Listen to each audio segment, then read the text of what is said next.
오늘 사연을 보내주신 분은 60대 여성분입니다. 연세가 좀 있으신 분인데 다름이 아니라 따님과의 사연이 있으셨네요. 젊은 시절부터 어려운 환경을 살았지만 그런 환경 속에서 정성을 다해 자식을 키웠다고 해도 꼭 보답이 돌아오는 건 아니죠. 연세 드신 분들은 다 아시겠지만 말이에요. 오늘 사용자분께서는 결코 기세에서 밀리거나 주저앉지 않고 단단히 혼을 내주셔서 시원한 사이다 같은 감정을 주고 계십니다. 구독자 여러분들도 한번 들어보시고 함께 시원한 감정을 느껴보시면 좋겠네요. 안녕하세요. 저는 60세가 넘은 할머니입니다. 요즘에는 60세가 넘어서 할머니라고 안 하는 경우가 많은데 저는 정말 많이 늙었다고 느끼네요. 혹은 제가 제 자식들과 문제가 있어서 그렇게 더 느끼는 것인지도 모르겠습니다. 저는 그냥 평범한 집안에서 자랐어요. 아버지는 보수적인 교사이시고 어머니는 가정주부였습니다. 아버지께서는 좀 가부장적이셨지만 그 외에는 특별한 일은 없는 집안이었죠. 저는 공부는 잘하지 못했지만 모범적이고 얌전한 아이였어요. 고등학교를 졸업할 때까지 그랬습니다. 하지만 공부를 잘한 것도 아니었죠. 당시에 여자들이 대학에 가는 것도 요즘처럼 흔치 않았습니다. 고등학교를 졸업하고 나니 제가 뭘 해야 할지도 모르겠더군요. 지금처럼 젊은 여성들이 여러 방면으로 나가는 시기도 아니었고 결혼해서 살거나 재봉사나 다른 가게의 점원으로 일하는 것밖에 없었어요. 공부를 잘했다면 대학을 가서 더 넓은 세상을 보았을지도 모르지만 보수적인 아버지는 가게나 전문직 같은 것은 안 된다고 반박했어요.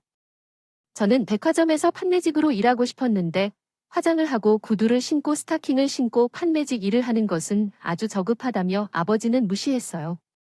그냥 일을 하고 돈을 받는 것인데 대체 왜 그렇게 생각하셨는지 저는 아직도 이해가 안 돼요.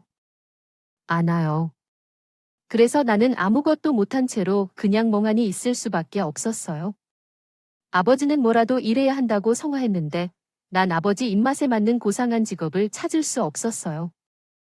아버지는 그런 것에 상관하지 않으셨고 어머니는 마침내 도와주러 와주셔서 난 빵집에서 제빵사 일을 배우게 되었어요. 아버지께는 말하지 않았지만 그래도 차후에 먹고 살기 나쁘지 않고 밖으로 나가 접대하는 일도 아니어서 들어보는 것도 문제가 없을 것 같았어요. 원래 빵을 좋아했기 때문에 제빵을 배우는 것이 참으로 좋았어요. 숨을 거의 찾아가다 찾은 이 상황이 얼마나 소중했을지요.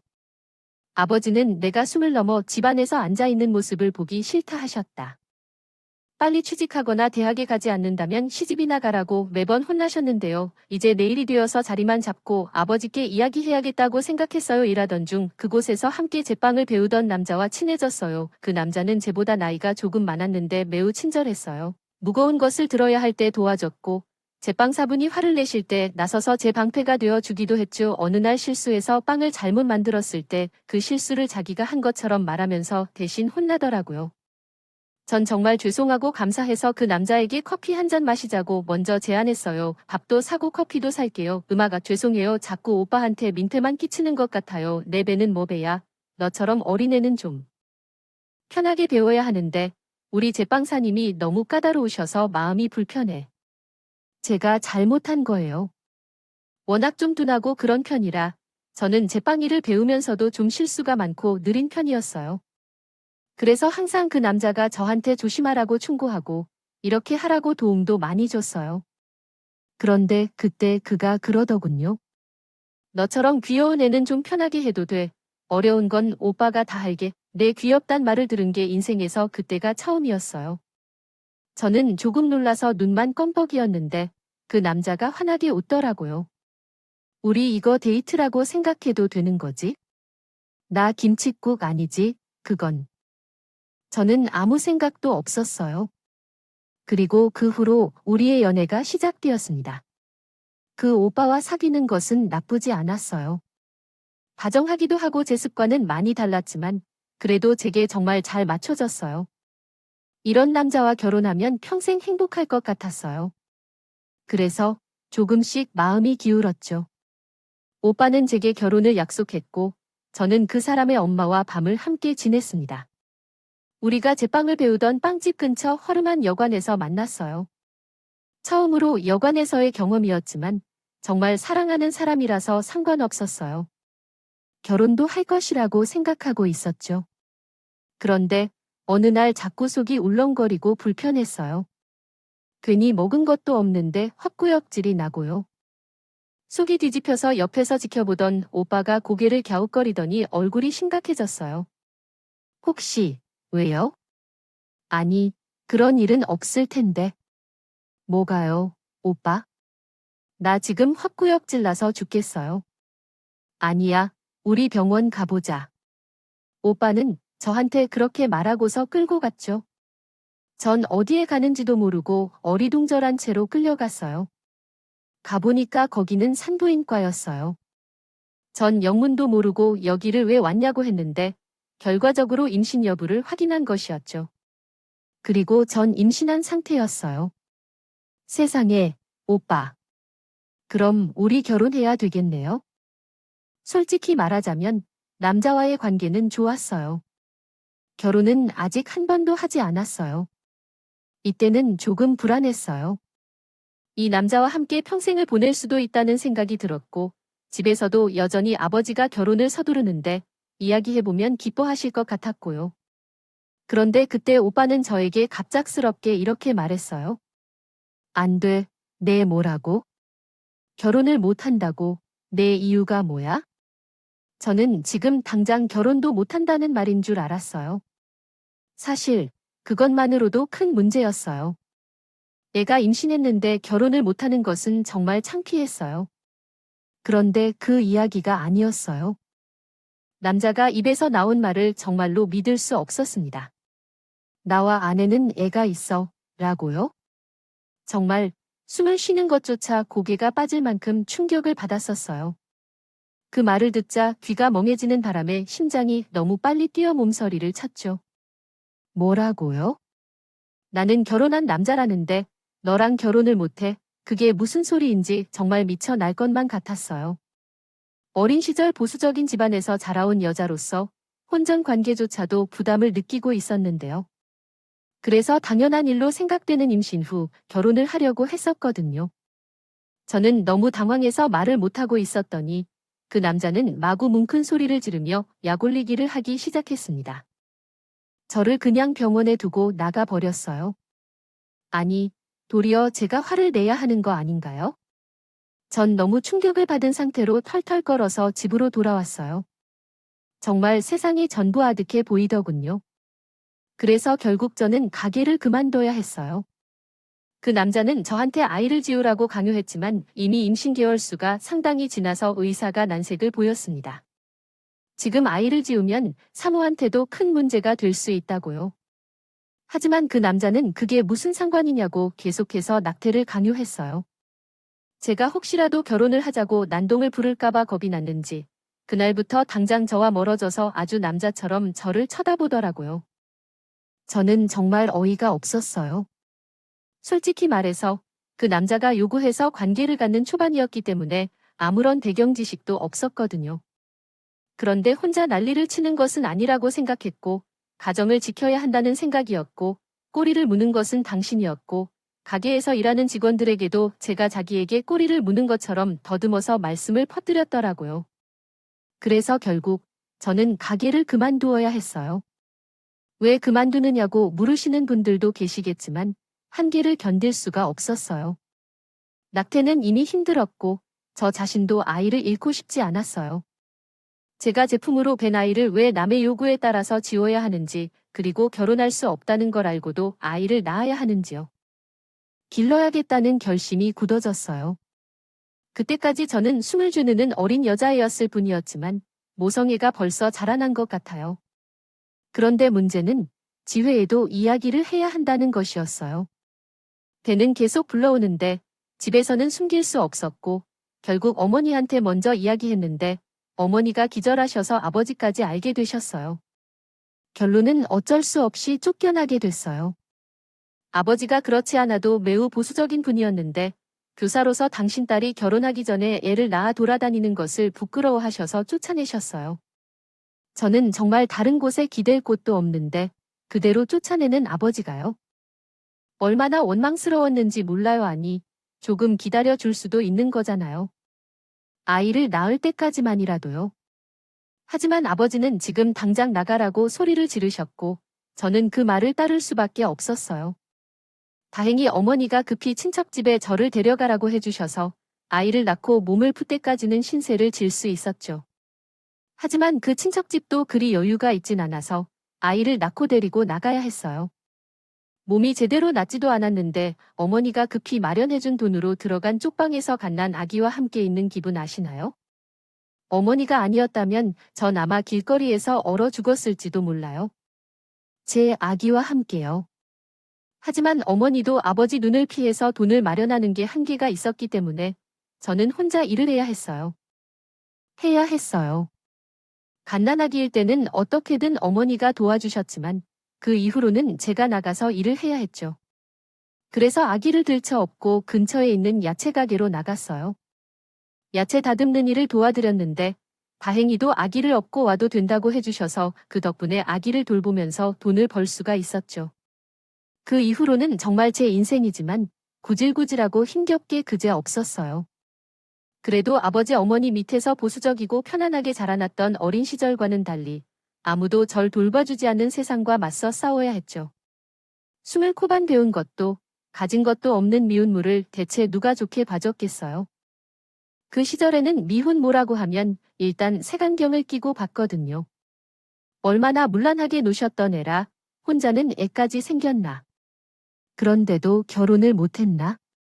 그런 시선을 느낄 때마다 속이 뜨겁습니다. 제가 사귄 건 그 남자 하나였고 심지어 그 남자가 유부남이라는 걸 아예 알지도 못했어요. 생긴 아기를 지울 수 없어 끌어안고 사는 것뿐이었는데 제가 왜 그런 시선을 받아야 하는지 너무 화가 났어요.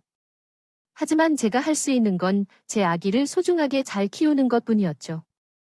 아기는 딸이었고 제 딸은 정말 제가 할 말은 아니지만 예쁘게 생겼어요. 쌍꺼풀도 쥐고 코도 오똑하고요. 입술도 두터웠어요. 나는 아기가 태어났을 때 처음 얼굴을 보면서부터 너무 사랑스러웠어요. 아이의 엄마는 너 때문에 산다고 생각해요. 엄마는 정말 내가 아니면 살 수가 없어요. 일 때문에 힘들 때마다 나는 아이를 보면서 그렇게 말했어요. 딸은 정말 귀엽고 나에게는 보물 같은 존재였어요. 다른 엄마들도 자기 자식에 대해 그렇겠지만 세상에 아무도 의지할 곳이 없는 나에게는 더 그랬어요. 나는 여기저기를 전전하며 일하고 아이를 키웠어요. 아이를 낳은 지 몇 년이 지나지 않아 속을 썩인 어머니가 돌아가셨고 그때부로 나와 친정집 사이의 관계는 완전히 끊어졌어요. 아버지는 나같이 수치스러운 딸은 결코 다시 찾지 않겠다고 다짐했었어요. 실제로도 전혀 찾지 않더니 나중에 우연히 만났을 때도 전 아예 못 본 척 하셨어요. 얼마나 가슴 아프고 섭섭했는지 몰라요. 하지만 그렇다고 포기할 수는 없었어요. 만약 혼자였다면 나쁜 선택을 했을지도 몰라요. 정말 힘든 시간이었지만 제 곁에는 딸이 있었기 때문에 전 힘내야만 했어요. 식당이나 노처리점, 그 어떤 곳이라도 쟤를 받아주는 곳이면 어디든 일했어요. 그래도 딸을 키우고 있어서 술집 같은 곳에는 가지 못했어요. 실수를 할까봐, 나쁜 사람을 만나 인생을 망칠까봐요. 그래서 돈을 많이 주는 술집이나 노래방 같은 곳은 발도 물리지 못했고 정말 힘들게 일하며 간신히 먹고 사는 삶을 살아왔네요. 할 수 있는 만큼 돈을 벌어 가졌지만 딸은 예쁘게 자라는 것만이 저에게 희망이었어요. 유치원과 초등학교를 다녀가면서 딸이 받는 돈이 점점 늘어났습니다. 그것은 저에게는 매우 어려웠지만 최대한 딸이 고생하지 않도록 하고 싶었어요. 딸이 돈의 부족함을 느끼지 않고 자랄 수 있도록 도와주고 싶었습니다. 어려움이 많았지만요. 초등학교 때까지는 딸이 참 예쁘고 건강하게 자랐습니다. 순진하기도 했죠. 그러나 중학교에 올라가면서 문제가 생겨서 딸이 잘못된 친구들을 사귀게 되었습니다. 반에서 약자들을 괴롭히는 아이들과 어울려서 물건을 구매해야 한다는 압박을 받았어요. 요즘에는 애들이 그런 것들을 다 입어? 그렇지. 그래도 신발이 10만 원을 넘는 것 사는 건 어때? 학생들이 돈이 어디 있겠어. 우리가 돈 있어서 사는 거잖아. 부모님께서 사주는 거지. 내가 혼자 사달라고 해봐야겠어. 애들은 서너 개씩 가지고 있는데 나는 하나 사줘달라고 몇 번이나 말해야 할까요? 툴툴거리며 학교를 다녔어요. 일진이었던 애들하고 사귀긴 했지만 학교 친구들을 괴롭히거나 나쁜 짓은 한 적이 없어요. 가끔은 친구들과 싸우다가 학교에 부르는 일도 있었지만 그래도 누굴 때린 적은 없어요. 그냥요. 문제는 애가 과소비를 하고 헛된 욕심을 품기 시작했던 것이었어요. 수십만 원짜리 패딩, 비싼 신발, 브랜드 가방을 샀는데 사실은 제가 벌어와서 딱 한 달을 버텨내기도 바쁘고 지금 상황에서 돈을 모을 수도 없는데 그런 상황에서 어떻게 이런 걸 사주나요? 대중목욕탕에서 청소하면서 애의 학원비를 냈고 정말로 원하는 것이 있으면 생일이나 명절에 하나씩 사줬어요. 그러면서 애는 저한테 많이 짜증을 내었죠. 1년에 두세 번씩만 이런 걸 사준다고 어떻게 그러냐고 할 때도 있고 애들이 얼마나 많은 것을 가지고 다니는지 묻기도 했어요. 사실은 그 말이 맞는 말이라 능력 없는 엄마는 말도 없었어요. 고등학교에 다니던 시절 제 딸은 더 엇나가기 시작했어요. 이제는 제가 하는 말에도 대꾸를 안 하고 공부해라는 잔소리에는 도리어 화를 내거나 짜증을 표하곤 했죠. 아마 딸을 키워보신 분들은 아실 텐데 사춘기 여자아이들은 신경질을 부리며 히스테리컬하게 행동하기 시작할 때가 있죠. 엄마로서 그런 상황을 경험했는데 딱 그런 딸이어서 저도 상당히 스트레스를 받았죠.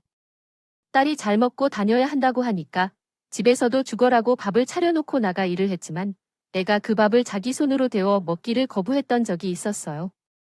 그만큼 힘들었거든요. 그런데 어느 날 길을 지나가다가 딸이 친구들과 함께 떠들면서 지나가던 길에 우연히 마주쳤어요. 제가 집에만 있을 때와는 다르게 밝게 웃으면서 아이들과 놀고 있는 게 너무 예쁘게 보였어요. 그래서 전 단순히 딸에게 인사를 하고 싶어서 다가갔어요. 그러나 그때의 딸의 표정이 갑자기 변했어요. 마치 못 본 것처럼요. 제가 잘못 본 것이겠지 싶어서 아이에게 다가가 인사를 해보려고 했어요. 제가 돈은 그리 많지 않지만 그래도 아이가 친구들과 함께 있었으니까 떡볶이라든지 뭔가를 살까 생각했어요.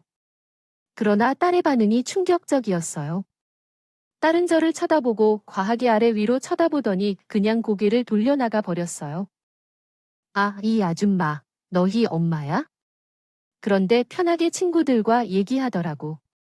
하지만 우리 엄마도 이해해줘야 해. 저 사람 엄마도 집안일이나 하기 싫어하는 거야.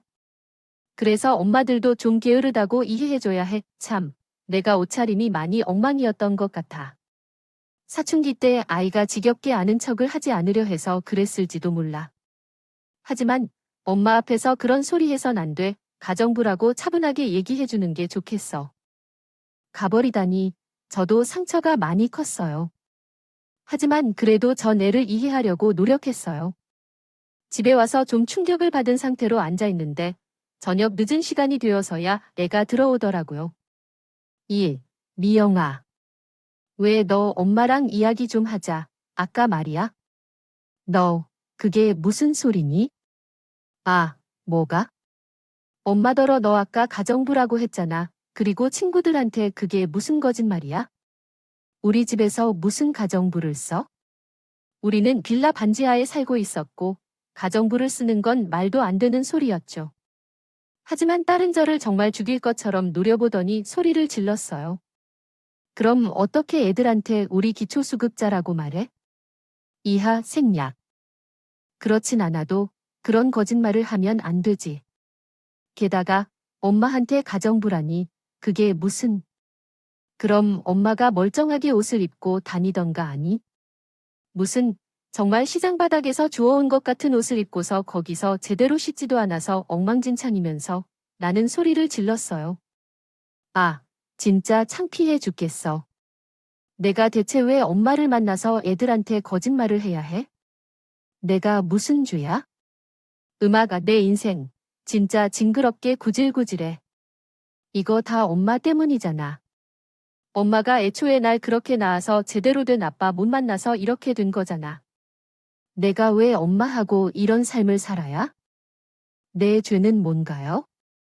나는 스트레스가 심해서 미쳐버린 듯이 소리를 지르곤 했어요. 저는 정말 당황스러웠고 딸이 이런 생각을 한다는 사실에도 놀라서 아무 말도 못하였죠. 그 후로 딸은 제게 전혀 말을 걸지 않았어요. 원래부터 상냥한 딸은 아니었지만 밖에서 일을 하고 돌아오면 늘 식사를 차려주거나 커피를 대접해주곤 했는데요. 그러나 이제는 전혀 제게 말을 걸지 않았어요.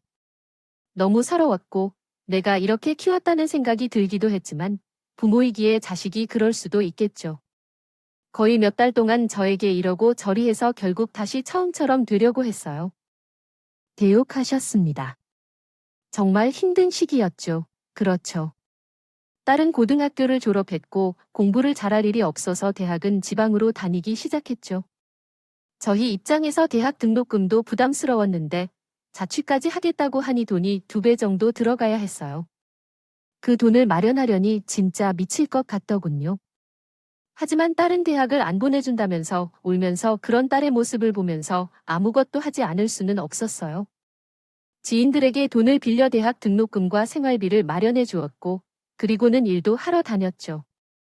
그때쯤엔 몸도 많이 아팠는데 그래도 나가야 했어요. 아이가 아르바이트라도 좀 하면 나을 거라고 생각했기 때문이죠. 그럴 생각은 전혀 없었지만 돈만 내놓으라고 계속 졸라대니 별 수가 없었어요. 대학생이 되어도 마찬가지였고 심지어 학교에 가도 공부도 제대로 안 하는 것 같았어요.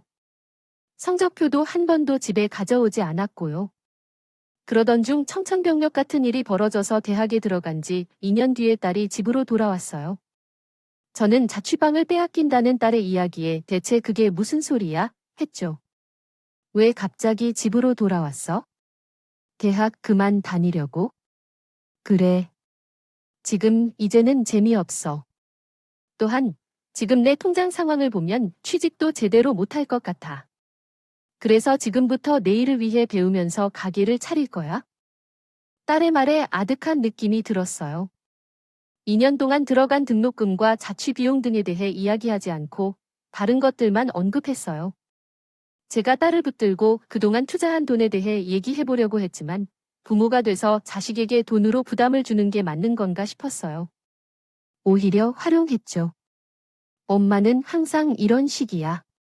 그렇게 부모가 자식을 좋지 않은 환경에서 키웠으면 미안해하며 그냥 넘어가야지. 매번 돈 이야기를 하는 게 아니라 대학을 졸업하자는 거지. 대학 졸업장이 있어야 한 거 아니야? 그게 왜 중요한지 모르겠어? 졸업장이 없으면 어떤 차이가 있어? 내일은 수업이 있는데. 내일 시합이 있으니 그때 들어갈 돈이나 샵에서 사야 할 물품 등은 어디서 나올지 물어보고 싶었어요. 그럼 당연히 다른 데서 도움을 받아야겠죠. 숨이 턱턱 막혔어요. 딸은 저와 싸우고 난 후에도 즉시 떠날 생각은 없었어요. 그냥 집에서 노는 거였습니다. 문화센터로 가서 배우고 싶은 것들을 배우고 쉬려고 했다고 하더군요. 그동안 너무 공부해서 머리가 아파했다고 해요. 숨이 차서 집에 있을 수도 없었고 계속해서 일만 했어요. 그러던 어느 날 딸이 갑자기 나에게 마치 일방적으로 공지하는 듯이 이런 말을 했어요. 엄마, 나 결혼할 거야. 뭐, 이건 또 무슨 소린가?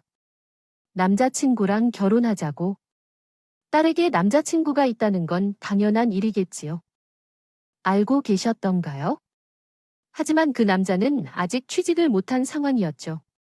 그런데 내 딸은 항상 남자친구 집안이 상당히 좋다며 자랑스럽게 언급했었어요. 딸은 어깨를 으쓱하였죠. 예비 상속자가 잘 살아. 아직 남자친구는 취직을 못했지만 집 사업을 물려받을 수도 있다는 걸 그랬대요. 뭐, 아니지. 그 남자친구, 예전에 영어 회화 학원에서 만났다고 하지 않았어? 남자친구가 난 정말 좋아한다고 해서 결혼하자고 했단 말이야. 얘기를 들어보니 그 남자와 우리 딸은 학원에서 만나서 사귀게 됐었고, 아직 그 남자가 취직을 못해서 결혼 계획은 없다더라고요. 그러나 딸은 그러한 남자를 놓칠 수 없다 생각한 모양이었죠. 결혼을 제안했더니 결국 결혼하게 된 것이었고요. 정신이 아득해졌어요. 예비시댁이 잘 살고 좋은 집안이라며, 그 집에서 너를 좋아하시는구나 라고 생각했어요. 안 좋아하지 않는다면 또 무슨 이유로 나를 선택하지? 나는 예쁘잖아. 딸은 자신감 있게 웃었어요. 사실 제 딸이지만 예쁘긴 했어요. 전 너무 어이가 없었죠. 예. 그것이 중요한 게 아니라 너는 대학 중퇴자라는 점도 알아야 해. 또 그 대학이 지방 대학이고 엄마 혼자서 너를 키워준 점도. 뭐 그런 소리를 왜 해? 나를 소리 질렀어요. 딸은 발을 구르며 짜증을 터뜨렸어요. 원래 결혼 전에는 내가 선택한 걸 말 안 하겠다니. 다 그렇지 않으면 일방적으로 끌려다니는 것처럼. 엄마는 왜? 그렇게 멍청한 소리만 골라서 하지 마세요. 아무래도 둘 사이에 미리 알아야 할 사항이 있는데 말이죠. 그런 걸 알고 하신다는 게 중요한 것 아니겠습니까? 결혼하고 나서는 모든 일에 서로 이해하고 협력해야 하는데 이러한 점을 고려하셔야 합니다. 그렇지 않으면 다른 문제들이 쌓여 결국 대화가 중단될 수도 있습니다. 그런데 딸은 결혼을 포기할 생각이 없었습니다. 제가 너무 어이가 없어 했지만 딸은 계속해서 결혼을 추진하고 싶어 했죠. 초반에는 멋있다고 생각했던 상대 집 아들이 우리 딸을 정말로 좋아하는지는 모르겠지만 결국 결혼이 이루어졌습니다.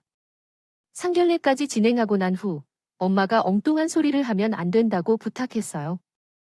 엉뚱한 소리입니다. 무슨 대학을 졸업하지 못했다고 하는 건지요? 너는 대학을 나왔다고 거짓말했다고 생각하니? 정말 그렇다면 우리 아빠도 얼마 전에 돌아가셨다고 했었으니까 그런 거야? 맞춰주면 안 될까? 나에게 명령하는 듯한 말투로 말했어요. 정말로 이해가 안 돼서 딸은 상견례 날에 제 곁에만 앉아 아무 말도 하지 않았어요. 거짓을 맞춰주는 거에 양심이 찔렸고 또한 딸의 말을 부정할 수는 없었어요. 결국 딸은 결혼하게 된 거거든요. 사돈 내외는 무척 예의 바르고 좋은 분들이셨고 사돈 어머님은 대학 교수이시고 사돈 어머님께서는 갤러리를 운영하셔서요. 그럼에도 불구하고 딸이 결혼을 통해 집안이라는 시조에 들어가야 했던 이유는 무엇인가요? 그는 그렇다고 말했을지도 모르겠죠. 하지만 그래도 저희 집과는 너무 차이가 나고 게다가 딸이 솔직하게 자신의 상황을 모두 알렸는데 시집을 가는 것이 아니라면 말도 안 되는 일을 하잖아요. 그리고 결혼식 날짜가 확정된 후에 딸은 제게 한 번 더 대못을 박았어요. 엄마 미안한데 말이야. 나 결혼식 날에 엄마 오지 마. 뭐? 저는 눈앞이 하얗게 변했어요. 왜? 엄마, 너무 부끄러워. 완전 시장 아줌마 차림새, 딸은 징그러운 듯이 나를 위아래로 올렸어요. 쳐다봤을 때 나도 모르게 자신을 살펴보았어요. 정말로 시장 아줌마 그 자체였어요. 아니, 정말 그런가요? 실제로 시장에서 일하는 아줌마인데요. 딸을 키우기 위해 살아온 삶이었어요. 그쪽 할일을 하다 보면 얼마나 고급스러운 사람들이 오는지 알 수 있어요. 엄마가 너무 거기에 있는 것 같으면 이상할 것 같아요. 지난번 3년 전에 시부모님이 놀라셨다고 했었어요. 나 혼자 비워놓을 거야 라고 말했죠. 시부모님께는 엄마가 몸이 안 좋으시다고 말씀드렸어요. 아주 심각한 상태라서 병원에 입원해 계신다고 했으니까 결코 올 거 없어요. 아니, 너도 하객도 다 알바를 참석시킬 것이기 때문에 신경 써줄 필요 없어요. 마, 진짜 너 엄마와 연이 끈을 건지 하고 올 거야? 나는 목소리가 떨리면서 말했어요. 딸이 정말 결혼식까지 이렇게까지 마음에 못 박아줄 정도로는 몰랐어요. 딸은 정말 예쁘고 잘 꾸미기도 잘했어요. 날씬하고 아름다운 아가씨였어요. 그녀와 나란히 서 있을 때 전 정말 가정부보다도 못한 모습으로 느껴졌어요. 딸을 쳐다보더니 아무 대답도 하지 않은 채 돌에 기대고 지역 방향으로 사라졌어요. 정말 마음이 아프고 참을 수가 없었어요. 여태까지 제가 모든 것을 바쳐서 딸을 키워왔던 것이 쓸모 없어진 것 같아서요.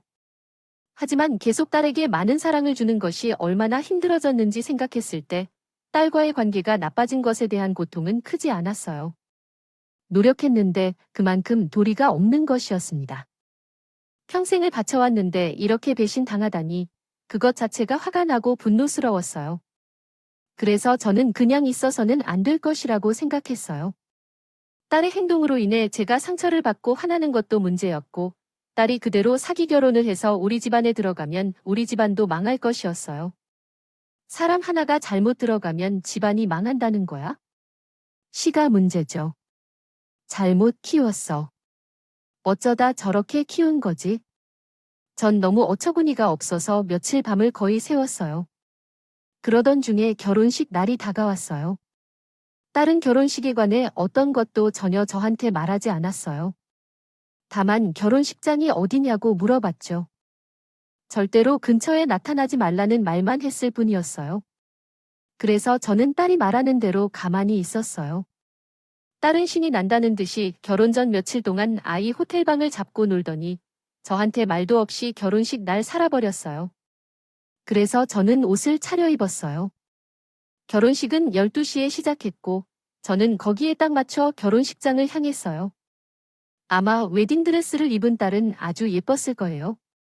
하지만 그 예쁜 모습을 그냥 두고 볼 수만은 없었어요. 결혼식장에 도착해서 살펴봤어요. 12시에 시작하는 식 중에 제 딸의 이름도 어렵지 않게 찾아볼 수 있었고 그 앞으로 가서 둘러보니 하객들과 인사하는 사돈 내외를 볼 수 있었어요. 좋은 집안이라고 하더니 역시 엄청나게 많은 하객들이 와 있었고요. 사람들도 다 점잖아 보였다. 저는 그 사이를 헤치고 지나가 안채로 들어갔어요. 내외의 곁으로 갔죠. 안녕하세요, 사돈어른. 아니요, 사부인. 편찮으시다고 하지 않았나요? 안사돈과 바깥사돈이 모두 놀라 절로 서로를 쳐다봤어요. 당연히 딸의 엄마가 아프다고 해놓았으니 놀라겠죠. 전 그냥 웃어 보이며 안사돈을 일단 끌고 구석으로 갔어요.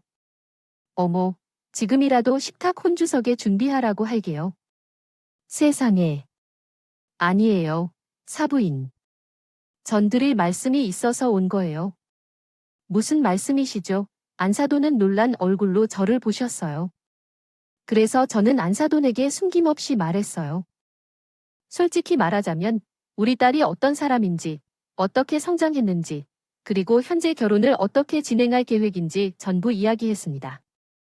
하지만 새로운 사람이라면서 명문대를 졸업했다고 말했었나요? 사실은 대학 중퇴였고 지방에 있는 무명대학 출신이었습니다. 네일샵을 차릴 생각에서 갑자기 결혼까지 준비하게 된 모양입니다.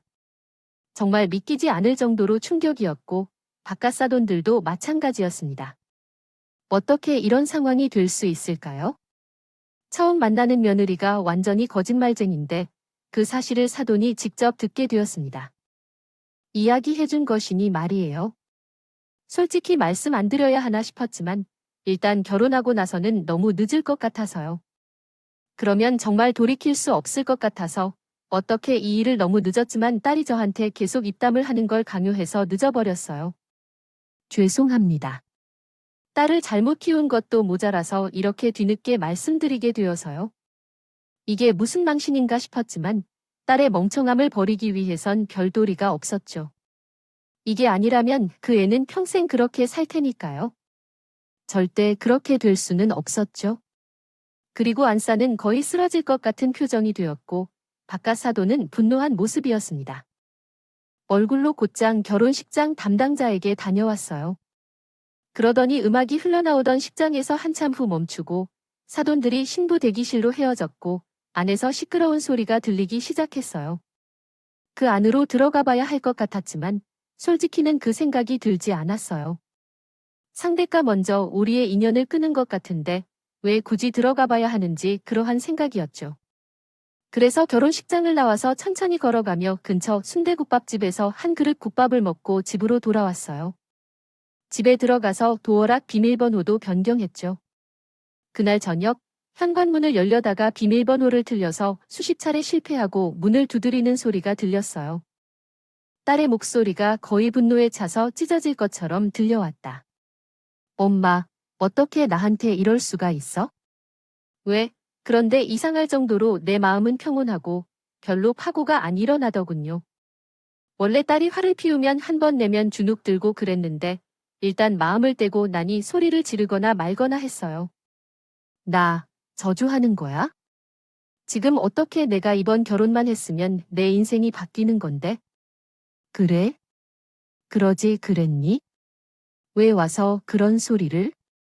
알겠니? 너 때문이지. 그냥 그렇게 대답해주고 더 이상 신경 쓰지 않았어요. 다른 사람의 말에 다른 미친 것처럼 계속 현관문을 열고 있었죠. 두드렸지만 결국 지쳐서 떠나버리게 되더군요. 거기서 버티고 있으면 나가서 걷어차 줄까도 생각했는데 무슨 생각인지 그냥 떠났어요. 가든가 말든가 정말 웃긴 일이에요. 딸이 그렇게 밖에 서 있으면 전 같으면 얼른 들어와서 밥 먹으라고 차려주고 씻으라고 화장실 문까지 열어줬을 거예요. 하지만 한 번 정을 떼고 나니 걔가 어디서 뭘 하고 살든 죽든 말든 아무런 관심이 안 갔어요. 그 후로도 딸은 전화를 하고 집으로 오겠다고 연락했지만 전 모두 거절했죠. 계속 현관문을 두드리고 들어오겠다고 하는데 얼마나 성가시든지 출퇴근하는 시간을 누리려는데 아이. 여관을 운영하면서 서로 잘 지내던 적도 있었어요. 그러나 딸이 자꾸 붙어서 몇 달 동안 계속되었지만 계속해서 무시만 했었죠. 그 후로 딸은 내가 완전히 마음을 떼었다는 사실을 깨달았는지 한결 푹 빠져들었어요. 당연한 일이겠지요. 결혼도 실패하고 이제 의지할 수 있는 곳이 나뿐인데 그 아이는 너무 사치스럽고 소비적이며 돈 한 푼도 모아둔 게 없을 거예요. 내일 배워서 네일샵을 차린다고 당당하게 말했지만 실제로 돈을 벌 수 있고 샵을 차릴 돈도 없다는 거니까요. 계속해서 내가 잘못했다고 어떻게 딸의 삶을 망칠 수 있는지 말씀을 했지만 거의 듣지 않고 전화를 끊거나 대화를 끊었어요. 그런 식으로 계속하다 보니 결국에는 그래요. 말조차 제대로 못하고 있어요. 진작에 이렇게 했으면 애초에 아이를 키울 때 그렇게까지 고생하지 않았을 텐데요. 사실 그 이후로 지금까지도 딸과는 교류를 하지 않고 있어요. 다른 사람은 계속해서 제게 전화를 걸고 있고 이제 사이를 다시 좋게 만들자고 했지만 그렇게 쉽게 마음이 변할까요? 엄마, 그때 일은 엄마가 잘못한 면도 있잖아요.